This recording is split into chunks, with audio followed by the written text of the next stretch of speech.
Hello friends, welcome to Abhipedia powered by Abhimanyu IAS. My name is Maneesh Mittal और इस video series में हम multiple choice questions discuss कर रहे हैं. So we have already discussed ancient history multiple choice questions and some questions from modern Indian history as well. तो अगर आपने अभी तक चैनल सब्सक्राइब नहीं किया है, please subscribe the channel and hit the bell icon so that you are the first to receive the notifications as and when we post any video. So Haryana civil services का exam notify हो चुका है. I hope you are preparing for that. तो उसी series में उसी preparation के purpose से ये सीरीज़ लॉन्च की गई है सो that you can revise the multiple choice questions अगर आपकी तैयारी हो चुकी है, और अगर आपने तैयारी अभी करनी है then also you can learn something new. You can know कि किस तरह के क्वेश्चंस पूछे जाते हैं. You can test yourself, you can pause the video after every question and you can try to attempt it yourself. Video के end में आपका जो भी स्कोर बनता है, try to mention that score in the comment section so that you can have a relative comparison with others, right? और अगर आप इस तरह के questions और discuss जो है वो solve करना चाहते हैं, you want to test yourself for the exam which is highly recommended when the notification comes out. तो उसके बाद जो last leg of preparation होता है उसमें जितना हो सके आपको question solve करने चाहिए. So in that direction you can join a test series जिसका जो link है वो description में दिया गया है, right? So इस वीडियो में हम देखने वाले हैं इंडियन फ्रीडम स्ट्रगल, यानी कि जो मॉडर्न इंडियन हिस्ट्री है उसका लास्ट फेज़ 1900s का जो फेज़ है इंडियन फ्रीडम स्ट्रगल का, उससे कुछ मल्टीपल चॉइस क्वेश्चन देखेंगे. So if you have already prepared that, brace yourself, pause this video after every question, try to attempt it yourself and at the end of the video evaluate yourself. तो video के end में देखेंगे कि आपका कितने से कितना score बनता है, तो आप कहाँ पर फॉल करते हैं. So let us just start with it. First question, which of the following statements are incorrect. ये की वर्ड है, अगर ये मिस हो गया तो पूरा क्वेश्चन गलत हो जाएगा. Which of the following statements are incorrect with respect to Chauri Chaura incident. बहुत ही famous incident. Number 1, during the incident a large group of protesters participating in the civil disobedience movement clashed with the police who opened fire. Second, it took place in Punjab province of British India where the protesters torched the homes of British police. इनमें से कौन सी statement गलत है? Only one, only two, both of these or none of these. Chauri Chaura incident बहुत ही famous incident जिसकी वजह से एक बहुत बड़ी मूवमेंट कॉल ऑफ कर दी गई थी गांधी जी की तरफ से. पहली स्टेटमेंट कि इस इंसिडेंट में एक लार्ज ग्रुप ऑफ प्रोटेस्टर्स थे, यस, उन्होंने पार्टिसिपेट किया सिविल डिसोबीडियंस मूवमेंट में.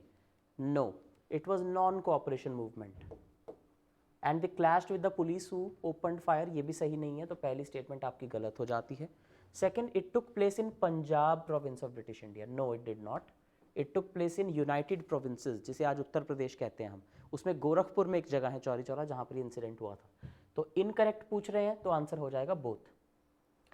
अब क्वेश्चन मार्क करते हुए अगर आपने ये वर्ड ध्यान से नहीं पढ़ा तो चाहे आपको पता हो कि ये दोनों स्टेटमेंट्स गलत हैं, उस केस में आप टिक कर देंगे नन. क्या आपको लगेगा कि करेक्ट स्टेटमेंट पूछी गई होगी, तो करेक्ट तो दोनों में से कोई भी नहीं है, तो none of these is the answer. But no, incorrect है तो ये आंसर टोटली रिवर्स हो जाएगा. Please pay attention to this. बहुत सारे ऐसे स्टूडेंट्स हैं जो हमें बताते हैं कि एग्जाम प्रेशर में वो की वर्ड्स को नहीं पढ़ते कि करेक्ट पूछा है, इनकरेक्ट पूछा है. So please pay attention to this particular fact. So both the statements are incorrect. Chauri Chaura incident हुआ था जब नॉन कोऑपरेशन मूवमेंट 1920 में लॉन्च की गई थी. 1922 में 1922 में चौरी चौरा में एक पर्टिकुलर जगह पर कुछ लोगों ने, एक भीड़ ने एक पुलिस स्टेशन को आग लगा दी थी जिसके अंदर पुलिस वाले जो थे वो जलकर उनकी डेथ हो गई थी. There were 22 policeman who were killed. तो इस वजह से गांधी जी को लगा कि ये तो बहुत ज़्यादा वायलेंस हो रही है, so he called off the movement. He was criticised a lot but he called off the movement. Question number 2, which of the following revolutionary leaders organized an attack on armory of Chittagong? Chittagong armory raid किसने lead की थी? Simple सा question है ये. ए जतिन दास, B Chandrashekhar Azad, सी C R दास और D Surya Sen. इन पर एक movie भी बन चुकी है. There is a Bollywood movie on this. There are certain movies and there are certain web shows which are actually quite relevant from exam point of view. So it might look a bit strange to you, it might sound a bit strange too, but there are certain very good cinematic experiences which are well researched. For example, there is a movie Gandhi by Richard Attenborough. That movie is worth watching. It tells you a lot about Gandhian philosophy, Gandhian life. So many incidents are covered.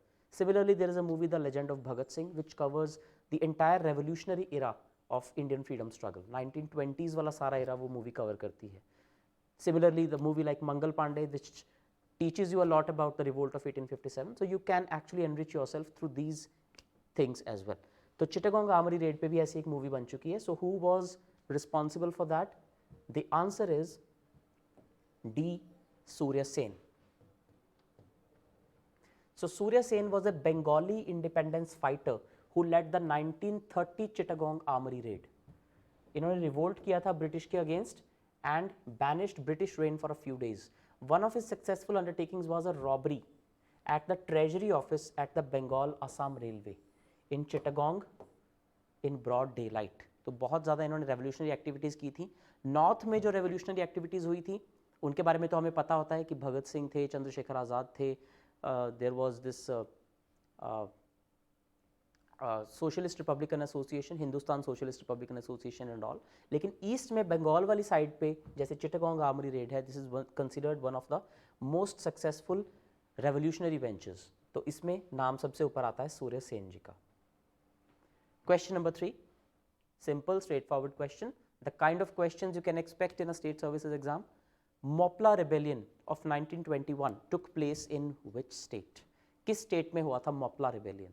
अगर मोपला का जो दूसरा नाम है, अगर वो आपको पता हो तो आपको इसका आंसर बहुत इजीली पता चल सकता है. ए असम, बी कश्मीर, सी केरला और D north west frontier province NWFP. इनमें से कहाँ पर मोपला रिबेलियन हुआ था? मोपला एक थोड़ी सी you can say disfigured term है, तो इसका अगर रियल मतलब आपको पता है, हालांकि इसको कहते थे मोपला रिबेलियन, लेकिन अगर वो टर्म आपको पता है तो आपको पता चल जाएगा कि वो स्टेट कौन सी है. Moplah rebellion, so that term is Malabar rebellion. अब अगर आपको मालाबार टर्म पता है, आप ज्योग्राफी की आपको थोड़ी बहुत भी नॉलेज है, तो आपको पता है दैट मालाबार मीन्स केरला की बात हो रही है. सो मालाबार, ऑल्सो कॉल्ड मप्पिला और Moplah rebellion by the British, broke out in the southern taluks of Malabar, Kerala. By the time the government troops captured Haji, the rebellion had fizzled out. तो ये केरला में हुआ था Moplah rebellion. Question number 4. The object of Butler Committee of 1927 was what? 1927 में Butler committee बिठाई गई थी British की तरफ से. उसका पर्पस क्या था? Number 1, to modernize the Indian army. Number 2, to modernize Indian agriculture. Number 3, to impose censorship on nationalist press. Or number 4, to improve the relationship between government of India and Indian states. क्यों बैठाई गई थी Butler committee? अब अगर हमें in general history की knowledge है, हमें पता है इंडियन की ब्रिटिश जो थे वो किस तरह सोचते थे, कैसे एक्ट करते थे, तो हमें इसमें से दो चीज़ें डेफिनेटली एलिमिनेट कर देंगे. पहला तो होगा modernise Indian agriculture. They were not at all interested in modernizing Indian agriculture. They actually, you can say, destroyed Indian agriculture system. चाहे वो जो है टेनेंसी राइट्स हों, चाहे वो लैंड रिफॉर्म्स हों, कुछ भी उन्होंने किया, they destroyed it. पूरी तरह से बस वो यहाँ से रेवेन्यू इकट्ठा करते रहे. They never actually tried to enrich or modernize Indian agriculture. So ये स्टेटमेंट आपकी गलत होनी चाहिए. Modernize Indian army. They were least interested in modernizing Indian army. May be ये सही हो, लग भी सकता है आपको इन अ सेंस कि जो उस टाइम पे ब्रिटिश इंडियन आर्मी थी वो ब्रिटिश के लिए लड़ रही थी. So may be they had an intention of modernising the Indian army, but no, this is very unlikely as well. Impose censorship on nationalist press, ये हो भी सकता है.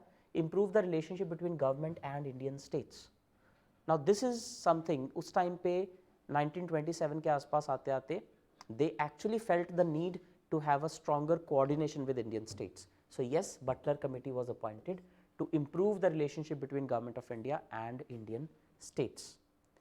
तो इस कमेटी का पूरा नाम था sir Harcourt Butler committee, to improve the relationship between government and Indian states. ये आपका आंसर हो जाएगा. Next, question number 5. What was the most important event of 1929?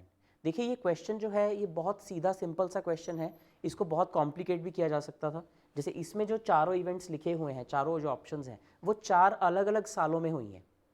All the 4 events that took place were in 4 different years. तो इसका एक सीधा straight forward answer है वो जो भी आंसर है. लेकिन अगर इसी में चारों ऑप्शन आपको 1929 के ही इवेंट्स के दिए जाएं, then that type of question is a very dangerous question, क्योंकि ये सब्जेक्टिव है. अब आपको क्या पता कि मोस्ट इंपॉर्टेंट इवेंट कौन सा था और कौन सा नहीं। तो अगर कभी ऐसा क्वेश्चन आ जाता है एग्जाम में कि मान लीजिए यहाँ 4 इवेंट्स हैं और चारों आपको डेड श्योर पता है, या 4 में से 3 भी आपको पक्का पता है, इनफैक्ट आपको 2 भी अगर पक्का पता है कि 1929 में ही हुए थे दोनों इवेंट्स, तो अब आप कैसे कैटेगराइज करोगे कि कौन सा इवेंट ज़्यादा इंपॉर्टेंट था, कौन सा कम इंपॉर्टेंट था। So this type of questions are generally not asked in exams, लेकिन अगर कभी पूछ ले जाते हैं तो जो आपको उस वक्त इंट्यूशन से सबसे बेस्ट लग रहा है वो आंसर मार्क कर दीजिए। Later on there will be some dispute, there will be some grace marks और समथिंग, लेकिन यहाँ पे इस क्वेश्चन में कोई ऐसी प्रॉब्लम नहीं है। तो पहली चीज़ आपने जो ऑब्जर्व करनी है वो ये कि क्या उसी साल में मल्टीपल ऑप्शंस आ रहे हैं या नहीं। जैसे यहाँ तो ये प्रॉब्लम नहीं है। Number 1 Simon Commission came to India, number 2 Jallianwala Bagh massacre took place, number 3 Purna Swaraj resolution was passed, and number 4 second round table conference took place. अब इसमें एक ऑप्शन ऐसी है जो अगर किसी ने कभी भी हिस्ट्री नहीं पढ़ी उसे भी वो ऑप्शन पता होना चाहिए, जो कि बहुत ऑब्वियस है, जलियांवाला बाग मैसेकर 1919। अगर ये नहीं पता है किसी को तो I don't know, you need to really start reading history. मैं ये नहीं कहूँगा आपको हिस्ट्री ब्रश अप करने की जरूरत है, you need to start reading history in that case. Anyway, Simon Commission came to India 1928, Purna Swaraj resolution was passed 1929, and second round table conference 1932। तो आपका आंसर हो जाएगा सी, पूर्ण स्वराज रेजोल्यूशन। तो दिसंबर 1929 में कांग्रेस ने पूर्ण स्वराज रेजोल्यूशन पास किया था अपने लाहौर सेशन में on the banks of river Ravi. इन सब लोगों ने प्लेज ली थी कि हम नेक्स्ट मंथ इंडिपेंडेंस डे मनाएंगे, and Purna Swaraj resolution was passed here. 1929 is the answer. Question number 6 Gandhi Irwin pact पे क्वेश्चन है। जब सिविल डिसोबीडियंस मूवमेंट चल रही थी तो उसमें एक थॉ आया था, एक you can say there was a period of calmness in between, जब गांधी इरविन पैक्ट साइन हुआ था। तो क्या था उस पैक्ट में, बेसिकली क्या हुआ था। Number 1 very early independence to India, number 2 Indianisation of the army, number 3 withdrawal of repressive measures, और number 4 removal of salt tax on offshore manufacture. 1931 वाले गांधी इरविन पैक्ट ने इनमें से क्या किया था। क्या ये बहुत जल्दी इंडिया को इंडिपेंडेंस देने के हक में था? बिल्कुल भी नहीं। इंडियन इंडिपेंडेंस की तो बात ही नहीं हो रही थी उस वक्त। Number 2 Indianisation of the army, इस पे भी वो अग्री नहीं किए थे। जो फोर्थ ऑप्शन है removal of salt tax on offshore manufacture, offshore manufacture पे नहीं, ऑन शोर मैन्युफैक्चर पे सॉल्ट टैक्स खत्म किया गया था कि जो लोग शोर के पास रहते हैं, किनारे के या कोस्ट के पास रहते हैं, वो लोग नमक खुद बना सकते हैं, लेकिन जो ऑफशोर है वो नहीं बना सकते। तो ये कंडीशन पूरी तरह से ग्रांट नहीं की थी ब्रिटिश ने, पार्शियली ग्रांट की थी। Again this is wrong. तो बचा हमारा विड्रॉल ऑफ रिप्रेसिव मेजर्स। इस पैक्ट में बेसिकली ये हुआ था कि कांग्रेस ने अग्री कर लिया था कि हम सिविल डिसोबीडियंस मूवमेंट को विड्रॉ कर लेते हैं, राइट, और ब्रिटिश ने अग्री कर लिया था कि हम काफ़ी सारे रिप्रेसिव मेजर्स को हटा लेंगे। जिन लोगों ने रेजिग्नेशन दे दिया उनकी नौकरी उन्हें वापस दे देंगे, राइट, जो पॉलिटिकल प्रिजनर्स हैं उन्हें छोड़ दिया जाएगा, जिन पे बहुत ज़्यादा फाइन लगाया गया वो फाइन थोड़ा वापस हो जाएगा, लेकिन जो लोग वायलेंस के लिए कन्विक्टेड हैं उन्हें नहीं छोड़ेंगे। So there was a middle ground that was drawn, and in return all these repressive measures were withdrawn. और फिर ऐसा क्यों किया ब्रिटिश ने? Because they wanted Indians to participate in the round table conference, और इसीलिए 1931 में Gandhi ji second round table conference में पार्टिसिपेट करने के लिए लंदन गए थे, right. So it was for withdrawal of repressive measures. Question number 7 chronological order में आपको इन इवेंट्स को सेट करना है।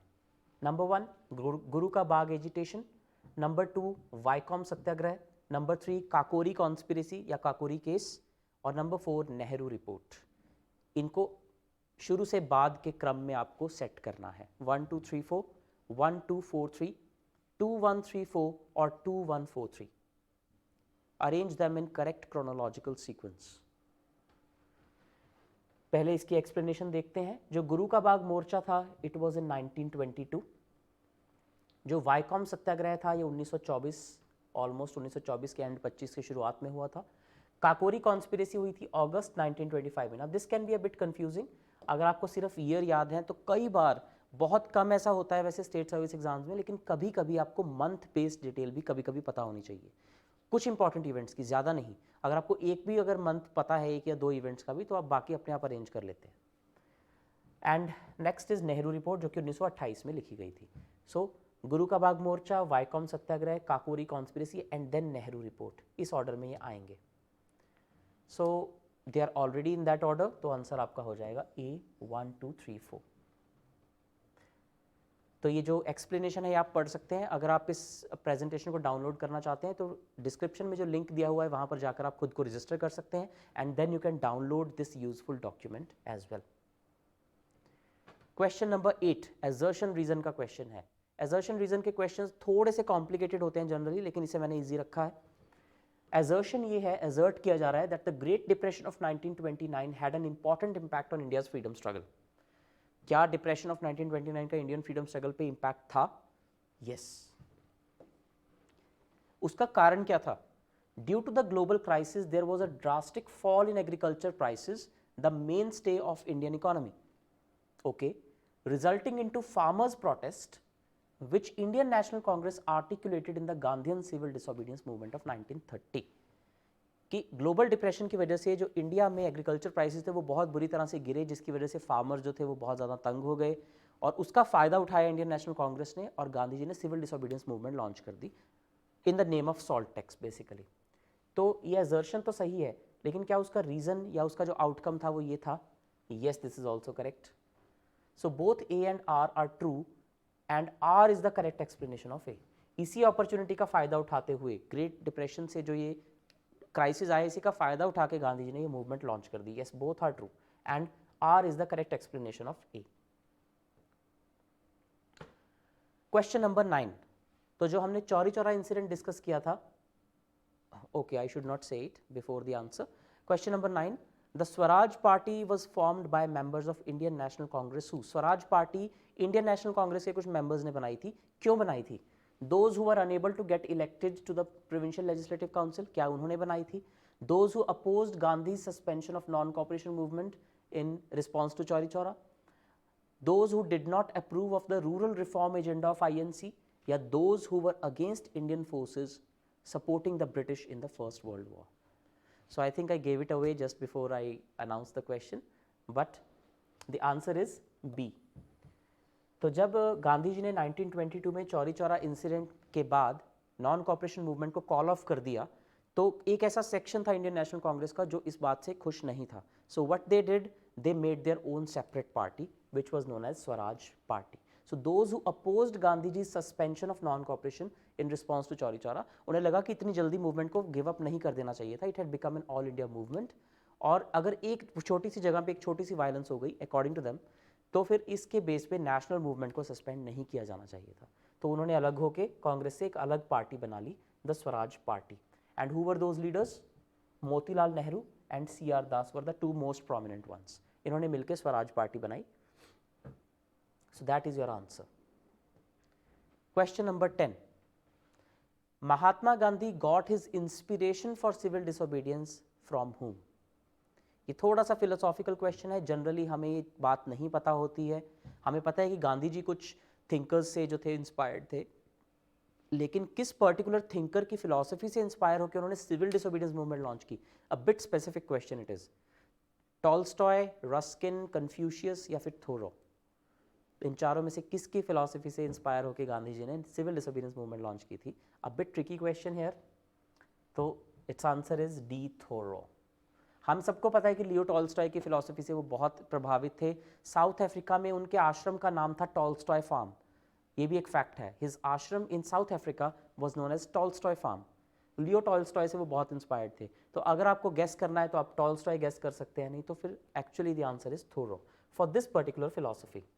So Mahatma Gandhi got inspiration of civil disobedience by reading a book of David Thoreau, who was an American author, poet, philosopher, abolitionist, naturalist, tax resistor, development critic, surveyor, historian and leading transcendentalist.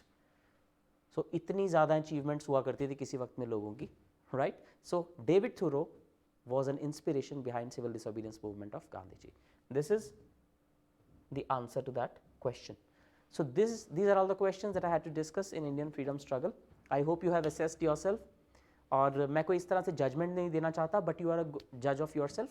तो अगर आपने 8 या 8+ score किया है, you are good at history, are really good at history. 8, 9 या 10 अगर आपने score किया है, you are really good at history. You just need to brush up some facts and you are good to go.